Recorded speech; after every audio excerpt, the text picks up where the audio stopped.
ஹரே ராமா ஹரே கிருஷ்ணா. ராமாயணத்தில் விபீஷணன் யாரு அப்படின்றது தான் இந்த வீடியோவில் பார்க்க போகிறோம். விபீஷணன் ராட்சச குடும்பத்தில் ஒரு ராட்சசனா பிறந்திருந்தாலும் அவர் ஒரு தர்மவான். எப்பையும் தர்மத்தின் பக்கம் தான் நிற்பாரு. விபீஷணன் ராவணனோட தம்பி. ராவணன் சீதையை தூக்கிட்டு வந்து அசோகவனத்தில் வச்சிருக்கிறது தவறு அப்படின்னு ஆரம்பத்திலிருந்தே விபீஷணன் ராவணனுக்கு சொல்லிக்கிட்டே தான் இருந்தாரு.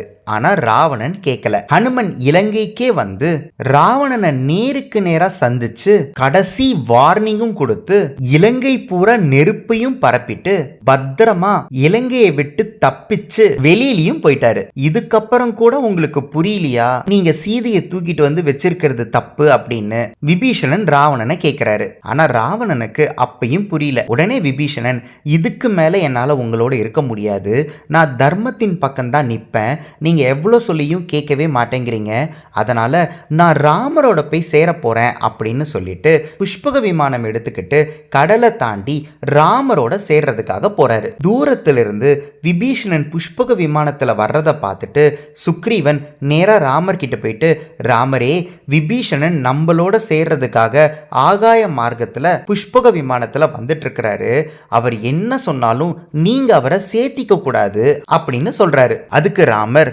நீ பண்றது ரொம்ப தவறு சுக்ரீவா, நம்ம கிட்ட சேரணும் அப்படின்னு வர்றவங்களை நம்ம ஒதுக்கக்கூடாது, நம்ம விபீஷணனை சேர்த்துக்கலாம் அப்படின்னு சொல்லிட்டு 2 கதைகள் சொல்லி அந்த கதைகள் மூலியமா சுக்ரீவனுக்கு விபீஷணனை சேர்த்திக்கிறது நல்லது தான் அப்படின்றத புரிய வைக்கிறாரு. அது என்ன ராமர் சொன்ன 2 கதைகள், அந்த கதைகள் கேட்டு எப்படி சுக்ரீவனோட மனசு மாறுது அப்படின்னு நீங்க தெரிஞ்சுக்கணும் அப்படின்னா இந்த வீடியோ டிஸ்கிரிப்ஷன்ல இருக்கிற லிங்க்ஸை பார்க்க மறந்துடாதீங்க. தவறு செஞ்சது சொந்த அண்ணனே ஆனாலும் தவறு தவறு தான், நான் தர்மத்தின் பக்கம்தான் நிற்பேன் அப்படின்னு ராமர் கிட்ட வந்து சேர்ந்ததுனால விபீஷணனுக்கு நம்மளோட இசிஜி கார்ட்ஸில் பாசிட்டிவ் சிம்பிள்.